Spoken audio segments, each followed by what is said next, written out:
U.S. President-elect Donald Trump continues to cast doubt on the conclusion of the U.S. intelligence that Russia interfered with the U.S. presidential election. Washington last week imposed new sanctions on Russia after determining that Moscow was behind the hacking of Democratic Party computers. But some prominent Republicans have said they want even tougher sanctions. Zlatica Hoke reports. The Armed Services Committee hearing is chaired by prominent Republican John McCain, who said Wednesday it is clear that Russia was behind the hacking and must bear consequences. He called it an act of war by Russia.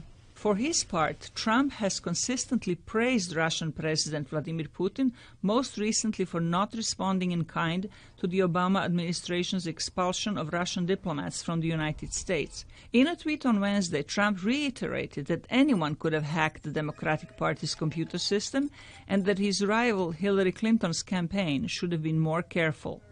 Trump's steadfast defense of Russia and Putin puts the president-elect outside the mainstream of America, says Brian Katulis, a U.S. expert on national security. Republicans in Congress have called for special investigations into Russia's activities that go above and beyond what President Obama has asked intelligence agencies to do. And I think if you look at public opinion polls among most Americans, there's deep concern about what Russia's role and involvement might have been on various fronts in our election process.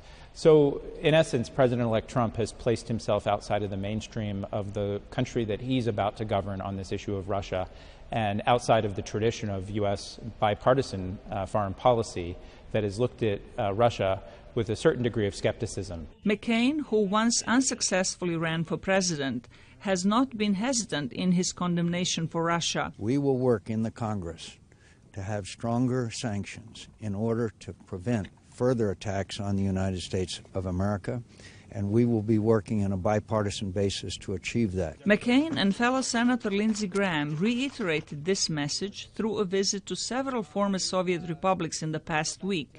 McCain also indicated that Congress is prepared to fight Trump on the issue. We want to work with the incoming president, but we also have our responsibilities as legislators to respond to an attack on the United States of America. Trump has picked a Texas oil businessman with close ties to Putin for his Secretary of State.